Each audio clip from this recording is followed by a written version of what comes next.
Halo semuanya, perkenalkan nama saya Teriski Ahmad, mahasiswa Universitas Lampung, Fakultas Hukum Jurusan Ilmu Hukum dengan NPM 211-2011-450. Jadi hari ini aku bakal meresum nih materi PKKMB dari hari pertama, hari kedua, hari ketiga, dan hari terakhir yaitu hari keempat. Nah, materi hari pertama ini tentang bela negara. Nah, tapi apa sih sebenarnya yang harus dibela itu? Jadi yang harus dibela itu ada tiga: kedaulatan negara, keutuhan wilayah, dan keamanan negara. Nah, tapi kenapa sih kita harus bela negara atau negara itu harus dibela? Nah, karena sebelum merdeka lalu mendekati kemerdekaan, akan banyak tantangan dan ancaman yang akan datang. Nah, siapa aja nih yang harusnya melakukan bela negara?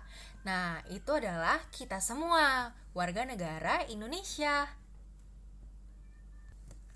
Nah, aku juga dikasih tahu nih bahayanya radikalisme sama terorisme. Tapi hal itu ada tiga upaya pencegahan agar hal itu nggak terjadi, teman-teman. Yang pertama, perlunya kontrol sosial. Yang kedua, aktif dalam delegasian. Yang ketiga, bernegara implementasi Pancasila. Nah, kemarin aku juga dikasih tahu nih etika dalam bermedia sosial. Yang pertama, pilih-pilih pesan. Yang kedua, tetap berpikir secara kritis. Yang ketiga, kita harus cari tahu dulu sumbernya baru boleh menyebarkan ke orang lain. Yang keempat, perhatikan gaya berbahasa. Yang kelima, perjelaskan nama dan penjelasan untuk apa akun tersebut digunakan. Nah, kemarin aku juga dikasih tahu nih kalau dalam kehidupan itu dibutuhkan soft skill dan hard skill. Apa sih hard skill dan soft skill itu? Kalau hard skill itu sesuatu yang bisa kita latih atau sesuatu yang dapat kita raih dengan cara belajar, praktek, belajar, dan praktek lagi. Tapi apa sih dengan soft skill?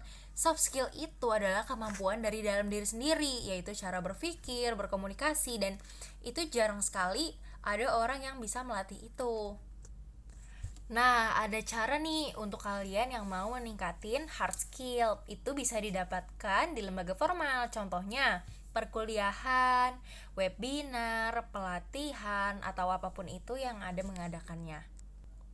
Oh ya, jangan lupa tingkatin hard skill kalian ya teman-teman, karena itu sangat dibutuhkan di dunia pekerjaan.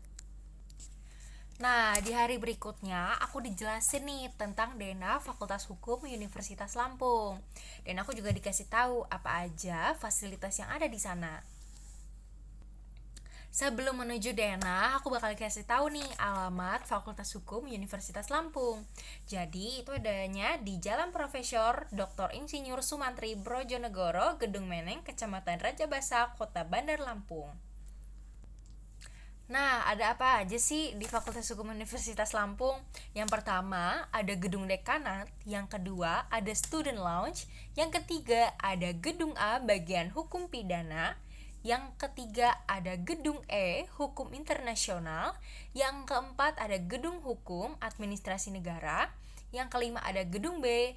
Yang keenam, ada gedung IK alumni. Yang terakhir, ada gedung bagian hukum perdata. Nah, fasilitas apa sih yang kalian dapetin di gedung Fakultas Hukum Universitas Lampung? Yang pertama, ada wifi gratis yang bisa dipakai untuk mahasiswa hukum. Yang kedua, ada musola. Yang ketiga, ada lapangan basket dan masih banyak lainnya.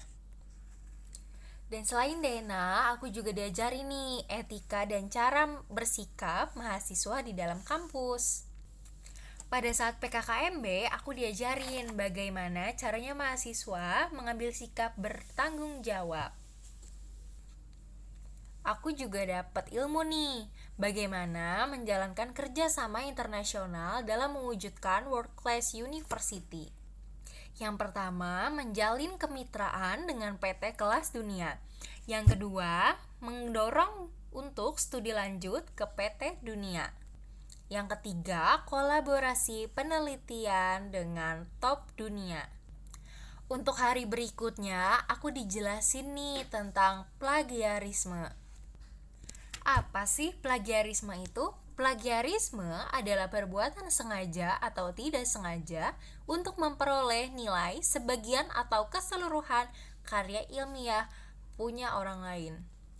Nah, aku juga dikasih tahu nih kemarin kegiatan mahasiswa dan alumni. Jadi, aku dijelasin juga proses yang akan dihadapi dan yang akan digapai selama menjadi mahasiswa.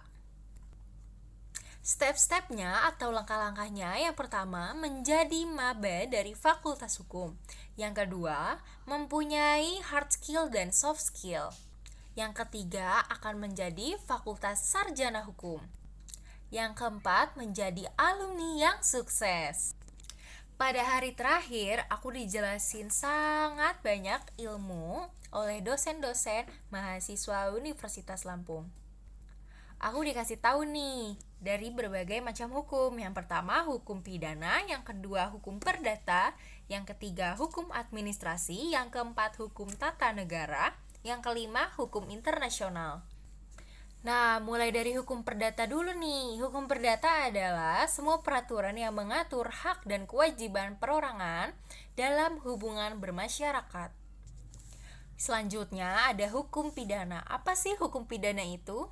Hukum pidana adalah keseluruhan peraturan yang menentukan perbuatan apa sih yang dilarang dan termasuk ke dalam tindak pidana, serta menentukan hukuman apa yang dijatuhkan kepada pelakunya. Yang ketiga, hukum tata negara. Hukum tata negara adalah bentuk hukum yang mendefinisikan hubungan antara berbagai lembaga di dalam suatu negara, yaitu eksekutif, legislatif, dan yudikatif. Yang keempat ada hukum administrasi negara. Apa sih hukum administrasi negara itu? Hukum administrasi negara adalah sebuah cabang dari ilmu hukum yang mempelajari mengenai tindakan dan menyelenggarakan sebuah negara. Nah, yang terakhir nih, yaitu adalah hukum internasional. Hukum internasional adalah bagian hukum yang mengatur aktivitas entitas berskala internasional. Nah, khusus hari terakhir ini aku juga dijelasin nih, ada ekstrakurikuler apa sih di Unila itu. Yang pertama ada Hima, yang kedua ada UKM, dan yang lain-lainnya. Sekian dari saya, terima kasih semuanya yang sudah menonton. Sampai jumpa.